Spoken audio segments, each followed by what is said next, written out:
puoi mandare gentilmente il contributo che ci ha inviato il professor Borruso, che appunto non è riuscito per un problema dell'ultimo momento a essere con noi, ma rimane disponibile laddove abbiate curiosità, domande, ovviamente a darvi poi successivamente tutte le risposte del caso. E comunque ci ha inviato un contributo registrato che adesso la nostra regia manda in onda. Proviamo di nuovo. Ladies and gentlemen, thank you for allowing me to be here. First of all, I would like to thank Luigi Montula for inviting me to this important summer school, winter school actually, and thank to Marado for the support that she provided during the preparation of this lesson. And my apologies for not being in presence with you today, but just to allow you to have access to my presentation, to the thoughts that I'm gathering, that I've gathered for you to approach the issue of smart cities for a quite of critical point of view as a way today. Let me share the screen so that you can actually have access to the PowerPoint presentation that I will be provide you as soon as we finish this presentation, and that it will be actually available. Okay. Okay. First of all, a screenshot that is actually part of the presentation that I'm going to provide you today. This is actually related to the line that is one of the major projects of smart cities being carried on in Saudi Arabia, one of the most challenging projects that we ever seen so far when we talked about planned smart city. We will go back to that point very short time during this time we're going to spend together, and this is an anticipation of what smartest cities can be today. I talked about a planned city built from scratch, from the blueprint actually. That is something that is actually taking place throughout the world, particularly in most of the breaking economies, breaking new economies that are staging today, particularly Arab countries, Southeast of Asia are among the countries that are investing more in smart cities in terms of those urban areas, planned urban areas that are going and expected to face the major issues of urbanization throughout the world. But of course, when we talk about smart cities, we cannot just think about NEOM as the planned 170 kilometers length linear smart city that Saudi Arabia is actually building. But we have to think about our cities, our urban environment that hold a very strong heritage, strong infrastructure, building, cultural, historical, economical heritage that we cannot avoid to think about and manage. So if we think about smart cities just as this glittering project of expensive cities and planning actions, we have just to change our way of thinking. But let me start with the main topic that we are going to tackle today, and the city that I decided to give this presentation. As I said at the beginning, this title has been quite provocative and challenging. The title that I've chosen is "The Smart City is Dead. Long Live the City." It could be that what I'm thinking about is that the smart city as a concept, it is a dead concept. So it is something that is actually, as said, provocative in international smart city school.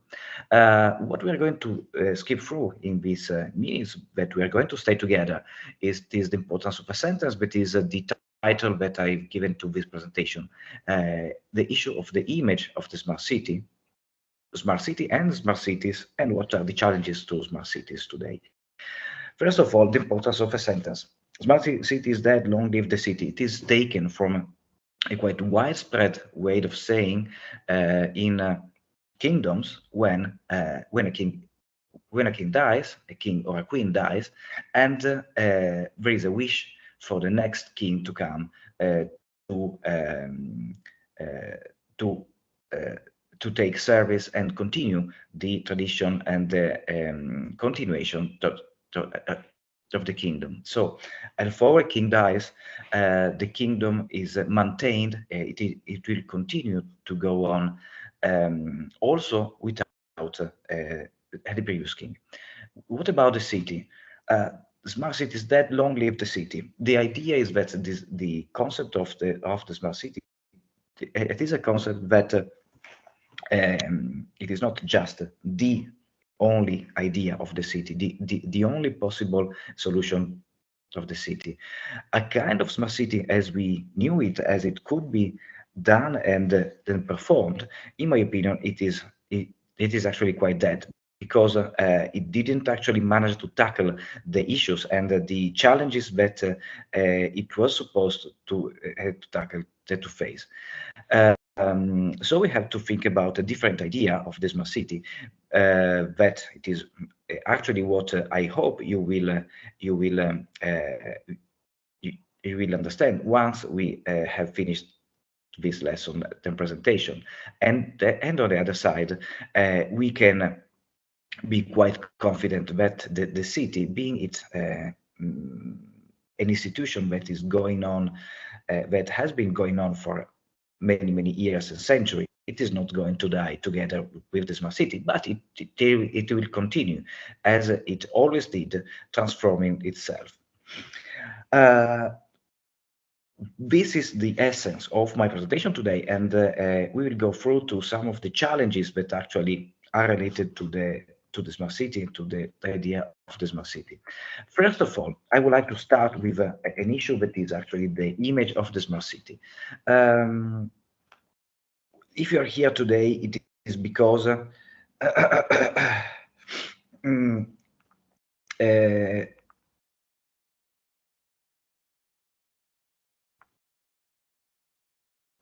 important point about the smart city and the difficulty that we have to sell this concept is, in my opinion, its representation. If you are here today, it is because you are quite interested in the smart city and in the fact that a city that is actually smart, that is relying on technology to tackle the issues that are facing the cities today, you're quite confident that this can help in its development. But one of the issues that we have to face, it is that of the image of the smart city. Being a smart city based particularly on the technological component, on a set of the ICT components that should be realized and presented in an urban environment, we have some difficulties in representing a smart city. We have some difficulties in communicating the general public what a smart city is and what are the benefits, what are the tangible, visible elements that can be presented and offered when we talk about smart city. If you do a Google search on the concept of smart city and you search for images, you will find a set of images that are fake. Actually, they are not representing a city, a true city, a real city, but they are presenting any city with a set of graphical elements, like pictures, like icons, lines connecting these points, etc., to represent in a physical way what actually it is not visible. Because if we think the ICT investment in smart cities that deal with the broadband network, with the internet, fast internet connections to many buildings and administrative offices. If you think about the apps, if you think about the smartphones, if you think about the GPS network that is allowing us to get our position in real time in space and time, it is something that is quite not so easily representable. Yes, we can have an item, an important item like our smartphone that is in our hands every day and that is part of our daily life, but this is not the smart city. This is a component of the smart city. It is a component of what is our everyday smart life in some sense. And so the idea is that it can be not so easily represented and shown. This is also a problem when we, as a professional, as scholars, as policymakers, as planners, are trying to present the investment and the changes that we can provide to the city fabric as important in terms of the smartness. The problem is that this kind of city, it is not visible, it is not representable. A politician, the mayor, a councillor can present a new school, a new park, a new bridge, a new motorway, a new urban expressway, something that is actually that can be touched, seen, lived by by people, because people can perceive its presence. When we consider a smart city, on the contrary, it is quite difficult, because the things that are invested in, that are actually improving our part of everyday life, it is under the bonnet. It is something that is not visible, and therefore it is quite difficult to make people understand them. So now let's introduce the issues that are related to smart city and smart cities, and these deal with the issues related with planning on one side, and on the differences that smart cities have around the world. This picture, it is an old picture that was used by Saudi Arabia to present the project of NEOM, the city of $500 billion or more, to be implemented and developed from scratch, just in front of Egyptians coast. The project of NEOM actually was started in order to be a new city, a new set of cities actually, to be realized according to the most recent and striking technologies, greener technologies, not relying on fossil fuels to its development, and an important set of investment to be realized to tackle issues related to the realization of brand new urban and productive areas. This is the picture that you already seen at the beginning. This is the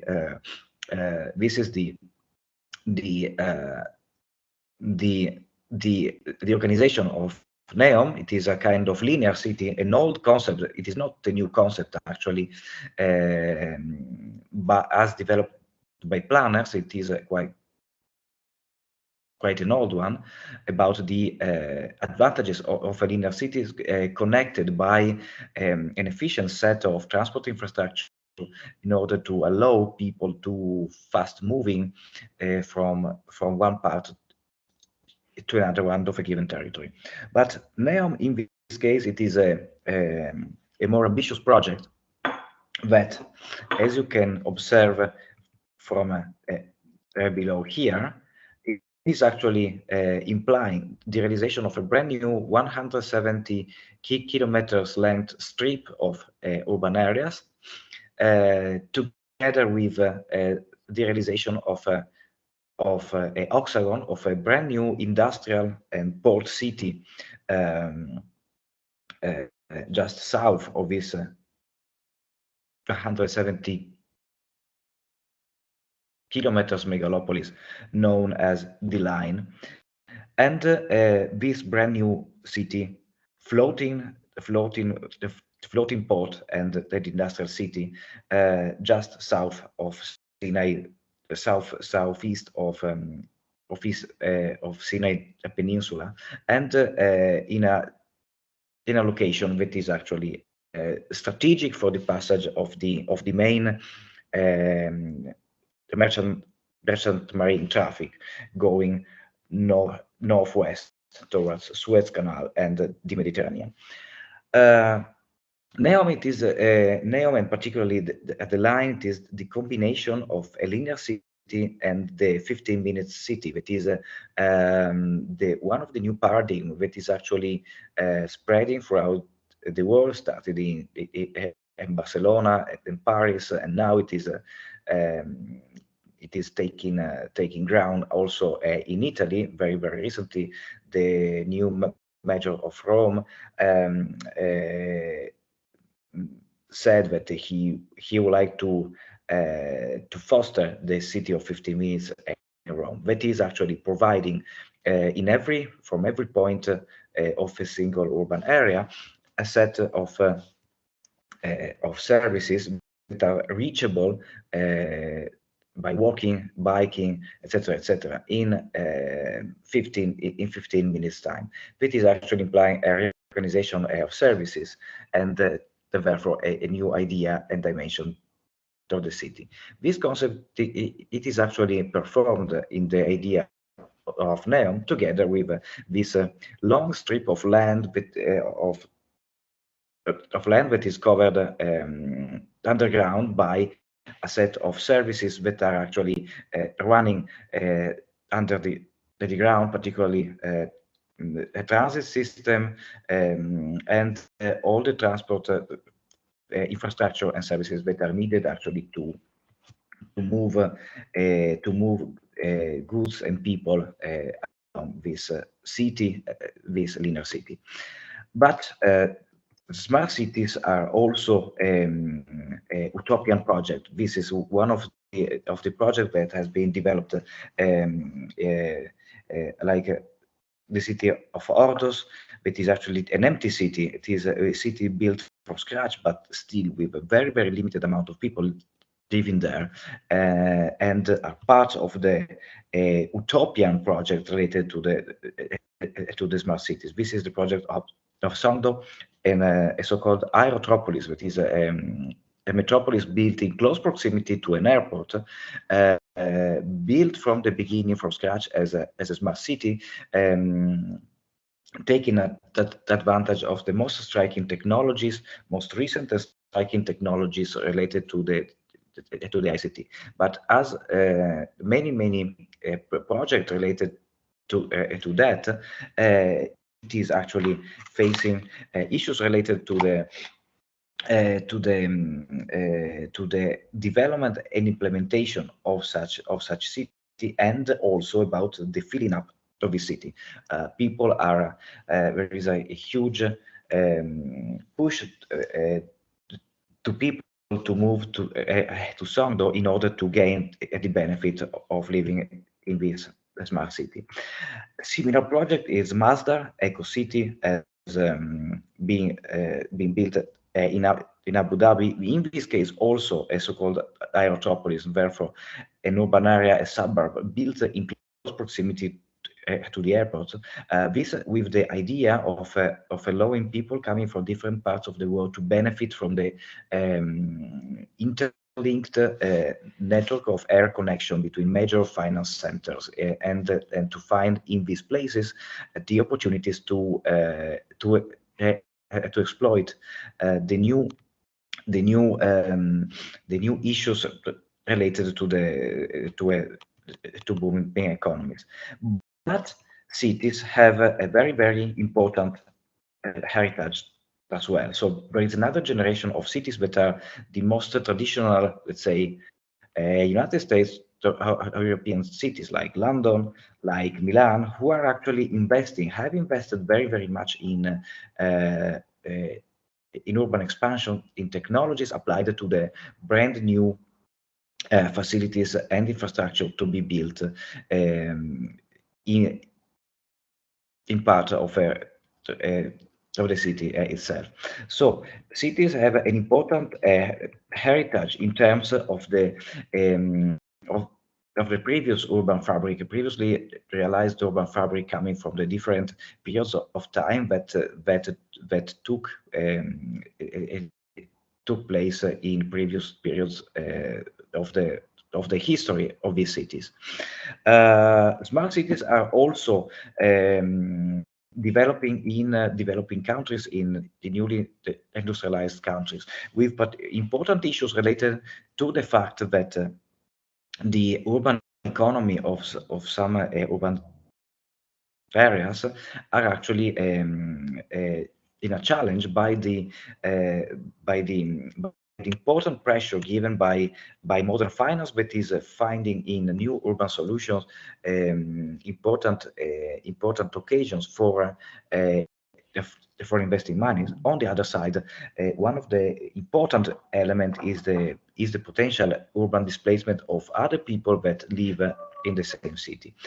This image, it is showing an Indian city with the striking comparison between the glittering new set of buildings, skyscrapers being built, and the informal settlements around them, that are two sides of the same coin. But is the smart city a new concept? This is partly true, because cities have in every period of time faced the issues of transformation and presented into themselves the challenges of the new technologies. This is a project by Leonardo da Vinci, who actually proposed a smart city of the time, in which actually, as you can observe, many concepts were already represented.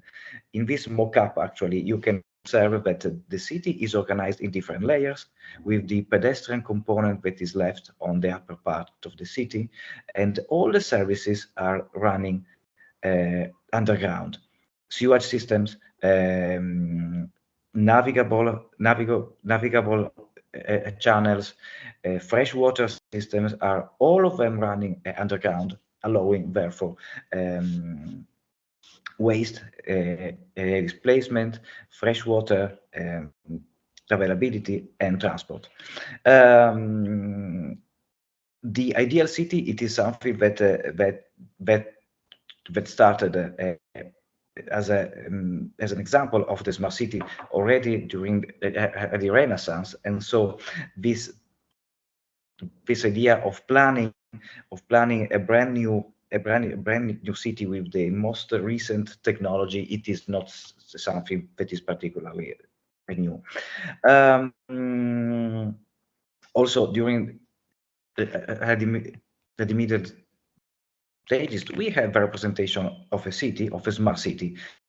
The first one could be the Ambrogio Lorenzetti, the effects of the good and the bad government, in which the effect of the good government are in a city of interaction, a city of buildings, of people working and living in a city, and therefore with a strong interaction between them that is actually allowing the benefit of the smart city. But what I wanted to present you here today as an element of challenge, it is actually how our smart city, how our glittering cities acted in a quite striking period of time, as that of the COVID-19 pandemics. We experimented the suffering of many limitations due to the quest to stop or to slow down the pandemics, including lockdowns, including ways of understanding where actually the spreading, the contagion was taking place. In this, we didn't make quite a wide use of the technologies available for the smart city. Although these technologies actually allowed us to make us understand how the lockdown policies and actions were actually working. We have been often charged as a citizen of not respecting rules and avoid the restriction, but some private operator like Google, but Apple did the same thing, tracked the changes in our movement, allowed by to them by the understanding of our position, by the fact that our smartphones are actually fitted with GPS receivers, and therefore allow us to understand where we are, which places do we visit, etc., etc. So mobility changes as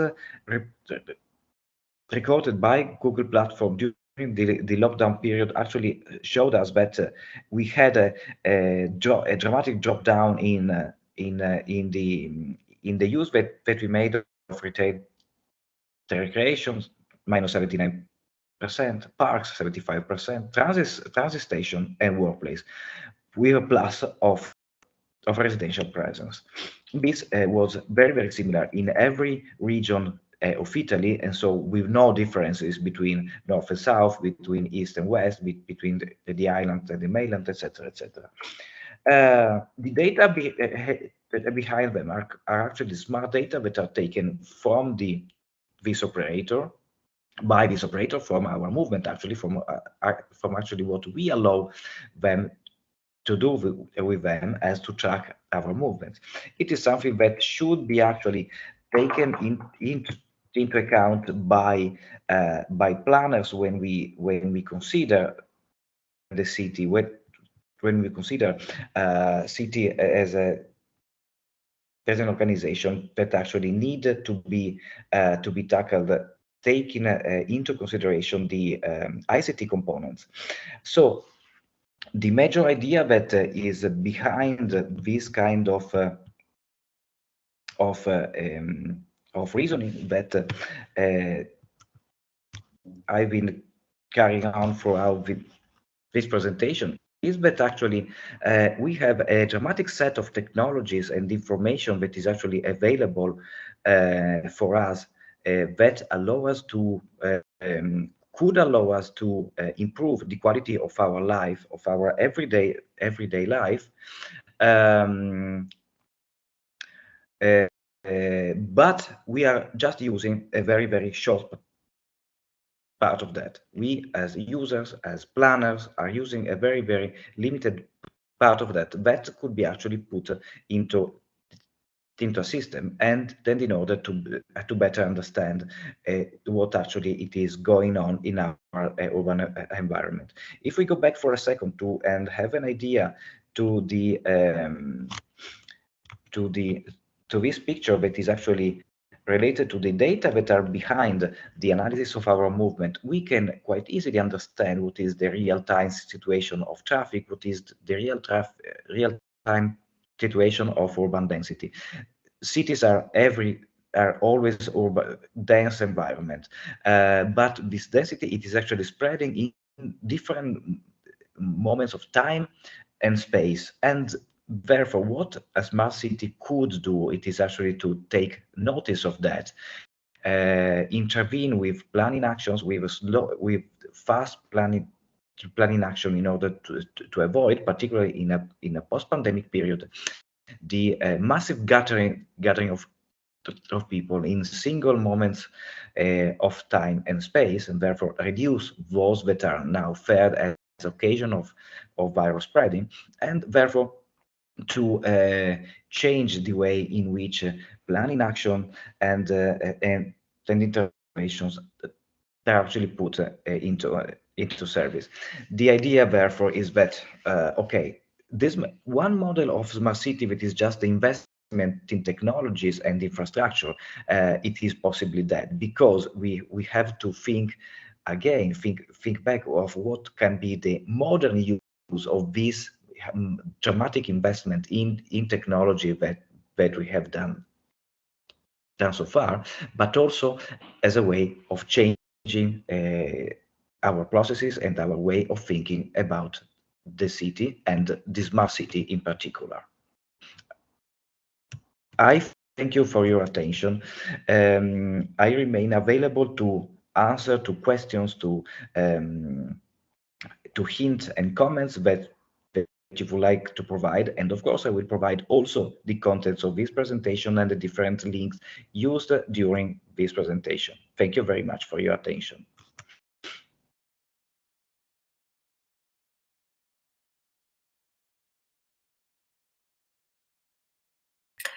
Bene, con un orario perfetto, sono esattamente le 13, così come previsto, si conclude la presentazione del professor Borruso, che chiude questa mattina. Io ho considerato anche che domenica, a meno che non ci sia qualche intervento da parte dei partecipanti, del pubblico, vi invito alla sessione pomeridiana che partirà alle 15. Avremo altri 4 webinar molto interessanti, quindi se non ci sono altri interventi o interventi da parte vostra. Nessuna mano alzata. Grazie Michele, quindi direi che possiamo andare a goderci il nostro pranzo domenicale, visto che appunto avremo un pomeriggio di lavoro, di ulteriori riflessioni da altri punti di vista, tra sociologia, architettura, visioni normative che vengono dall'Europa, insomma avremo diversi ulteriori spunti per continuare a arricchire il panorama che stiamo costruendo di queste città smart, intelligenti, non più tali, adesso come ci ha suggerito in ultimo anche il professor Borruso. Vi ringrazio, vi auguro buon pranzo e ci vediamo alle 15. Oh, c'è un messaggio. Buon pranzo, grazie anche a voi. Alle 15 allora.